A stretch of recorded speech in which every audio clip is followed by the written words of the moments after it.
Hello students, কেমন আছো তোমরা? উইথ এসএস ম্যাম চ্যানেলে তোমাদের সবাইকে স্বাগত। এর আগের দুটো ভিডিওতে তোমাদের যে বই আছে ইংলিশ গ্রামার উইংস, সেই বইয়ের লেসন 4-এর 1 থেকে 10 অবধি অ্যাক্টিভিটিসগুলো করিয়ে দেওয়া হয়েছিল। আজকেই 11 থেকে 17 অবধি করিয়ে দেওয়া হচ্ছে। চলো তাহলে শুরু করি।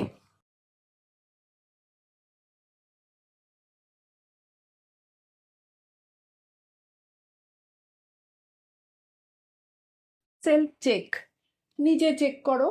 দ্য ফরগটন প্যালেস, অর্থাৎ ভুলে যাওয়া প্রাসাদ, বা এমন একটি প্রাসাদ যেখানে মানুষ অনেক দিন ধরে যায় না বা ভুলে গেছে।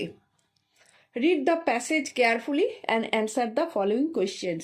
তাহলে এই প্যাসেজটা ভালো করে পড়তে হবে, তারপরে নিচের কোয়েশ্চেন কিছু আছে সেগুলো উত্তর দিতে হবে। Children's are fond of playing indoor outdoor games. শিশুরা ঘরের ভেতরের এবং বাইরের খেলাধুলো করতে খুব ভালোবাসে।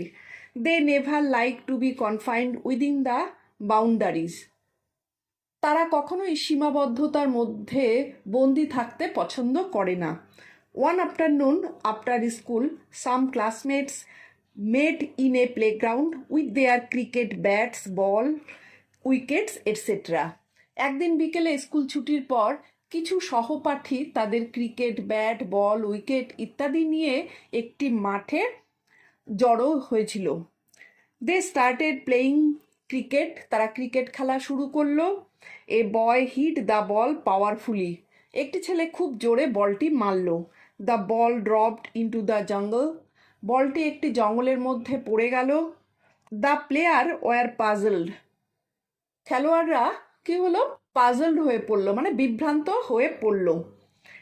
এ boy went to find the ball with his friends behind a huge banyan trees.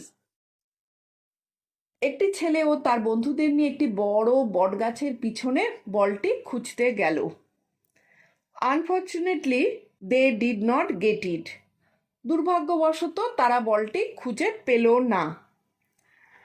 All of a sudden a boy noticed a broken wooden door and a huge building covered with wild creepers and vines. হঠাৎ একটি ছেলে একটি ভাঙা কাঠের দরজা এবং লতাপাতা ঢাকা একটি বিশাল বাড়ি দেখতে পেল। They were quite astonished to see this, তারা এটি দেখে তারা খুব আশ্চর্য হয়ে গেল। They entered the courtyard and started to move around in a group. তারা কি করলো? আঙিনায় প্রবেশ করলো এবং দল বেঁধে ঘুরতে শুরু করলো। দে ফাউন্ড বিগ পিলার্স, তারা বড় বড় স্তম্ভ দেখতে পেল। They saw birds of different species in the courtyard, তারা আঙিনায় মানে কোর্টইয়ার্ডে বিভিন্ন প্রজাতির পাখি দেখলো। It was full of different fruits bearing trees, এটা ফলের গাছে ঢাকা, মানে জায়গাটা নানান ফলের গাছে ভরা ছিল।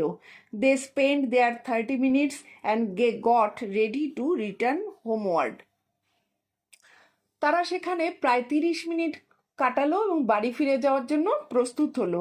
দে felt thrilled and decided to visit the palace again, তারা খুব আনন্দিত অনুভব করলো এবং সিদ্ধান্ত নিল যে এই প্রাসাদে আবার আসবে, মানে আবার আসার সিদ্ধান্ত নিল। এবার activity 11, fill in the blanks with information from the given text. এবার নিচে ফিল আপ করতে হবে ওই যে প্যাসেজটা পড়লে এতক্ষণ, সেই প্যাসেজের থেকে তোমার লাইন নিয়ে। A children are fond of, কি হবে? Playing indoor and outdoor game, চিলড্রেনরা পছন্দ করে কি মানে অন্দর এবং বাইরের খেলার। B the players were puzzled as the ball dropped into a jungle, প্লেয়াররা কেন পাজল হয়ে গেছিল? কারণ বলটা জঙ্গলে পড়ে গিয়েছিল। See all of a sudden a boy noticed a broken wooden door and a huge building, হঠাৎ করে একটি ছেলে লক্ষ্য করলো একটা ভাঙা দরজা এবং একটা বিশাল বড় building. Activity 12, fill in the chart with appropriate words. তাহলে এবার কি অ্যাক্টিভিটি 12-এ তোমাকে 4টা ফিল আপ করতে হবে কি করে, অ্যাপ্রোপ্রিয়েট ওয়ার্ডস দিয়ে। প্রেজেন্ট টেন্স আছে, পাস্ট টেন্স আছে। প্রেজেন্টে দেওয়া আছে পাস্ট টেন্সে সেটাকে ফিল আপ করতে হবে, আর পাস্ট টেন্সে দেওয়া থাকলে তাহলে প্রেজেন্টে ফিল আপ করতে হবে। প্রেজেন্টে দেওয়া আছে অ্যাস্টোনিস, পাস্টে হবে অ্যাস্টোনিজড। আবার প্রেজেন্টে দেওয়া নেই, পাস্টে আছে মেট, প্রেজেন্টে হবে মিট। তেমনি পাস্ট টেন্সে দেওয়া আছে ওয়েন্ট, প্রেজেন্টে হবে গো। আর প্রেজেন্টে দেওয়া আছে আর, পাস্টে হবে ওয়ার। পাস্টে দেওয়া আছে গট, প্রেজেন্টে হবে get. Activity 13, make sentences by using the following words. তোমাকে সেন্টেন্স তৈরি করতে হবে নিচের ওয়ার্ডসগুলো দিয়ে। Huge, the palace was a huge building. Huge মানে বিশাল বড়, তাহলে প্যালেসটা কি ছিল, বিশাল বড় একটা বিল্ডিং। আনফর্চুনেটলি, আনফর্চুনেটলি মানে দুর্ভাগ্যবশত, unfortunately they did not find the ball. দুর্ভাগ্যবশত তারা বলটা খুঁজে পায়নি। নোটিসড, নোটিস মানে লক্ষ্য করা। The boy noticed a broken door. বালকটা কি করেছিল, একটা ভাঙা দরজা দেখেছিল। থ্রিল, থ্রিল মানে হলো চমকিত হওয়া। They fell thrill to see the palace. তারা খুব আশ্চর্য বা চমকিত হয়েছিল ওই প্যালেসটা দেখে। Activity 14, arrange the jumble letter to form meaningful words. নিচে কতগুলো জাম্বল ওয়ার্ড দেওয়া আছে, সেগুলোকে তোমাকে মিনিংফুল ওয়ার্ডে পরিণত করতে হবে। প্রথমটা হবে কোর্টইয়ার্ড মানে উঠোন, তারপরেরটা হবে পিলার্স মানে স্তম্ভ, আর তারপরেরটা হবে ডিফারেন্ট, ডিফারেন্ট মানে বিভিন্ন, তারপরেরটা হবে নটি, নটি মানে দুষ্টু। Activity 15, write the opposite of the given words.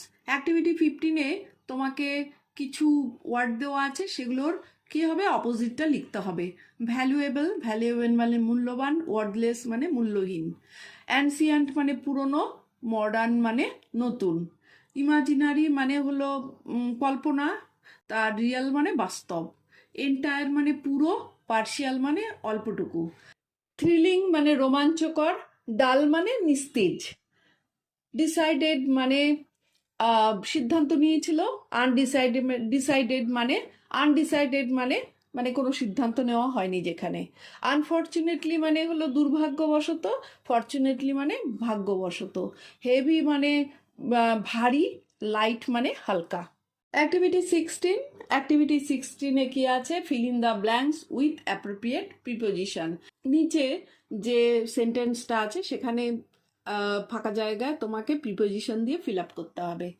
Reba was astonished at seeing that.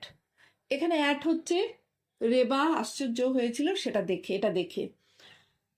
B, all of a sudden we made him in front of the school.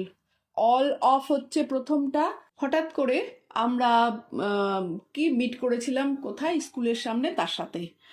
C, the bag is full of fruits and vegetables. এখানে of হচ্ছে, তাহলে ব্যাগটা ভর্তি আছে কি, সবজি আর ফল দিয়ে। D, all of the friends met in a park. আমরা সব বন্ধুরা পার্কে মিট করেছিলাম।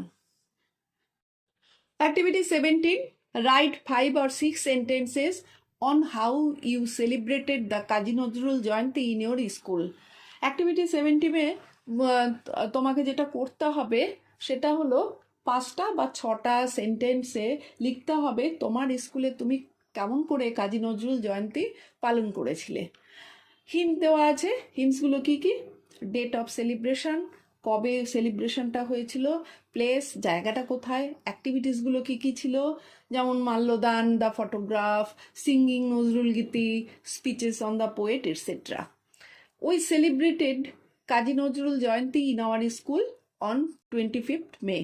তাহলে আমরা সেলিব্রেট করেছিলাম কাজী নজরুল জয়ন্তী কবে, স্কুলে করেছিলাম কবে, 25th May, 25 তারিখে, মে মাসের 25 তারিখে। The programme was held in the school hall. এই প্রোগ্রামটা কোথায় হয়েছিল, স্কুল হলে হয়েছিল। We garlanded the photograph of Kazi Nazrul Islam. Kazi Nazrul ইসলামের গলায় মালা পরিয়েছিলাম আমরা। স্টুডেন্ট স্যাং নজরুল গীতি অ্যান্ড রিসাইটেড পোয়েমস। স্টুডেন্টরা কী করেছিল, নজরুল গীতি গেয়েছিল এবং তার কবিতা পাঠ করেছিল। Teachers gave speeches on the life of the poet. টিচাররা কী করেছিলেন, ওই কাজী নজরুলের সম্পর্কে জীবনীগুলো বলেছিলেন। It was a very enjoyable and memorable day. সেই দিনটা ছিল কীরকম, প্রচুর স্মরণীয় এবং আনন্দদায়ক। লেসন 4 এখানেই তোমাদের সম্পূর্ণ হয়ে গেল। এর পরের ভিডিওতে থাকবে লেসন 5। আর এখনও যারা উইথ এসএস ম্যাম চ্যানেলটি সাবস্ক্রাইব করোনি তারা চটপট সাবস্ক্রাইব করো আর বেল বাটনটি অন রাখো, যাতে পরের ভিডিওটা অবশ্যই তোমরা প্রথমেই পেতে পারো। আর লাইক শেয়ার কমেন্ট করতে তো একদম ভুলবে না। চলো তাহলে, ভালো থেকো, টাটা।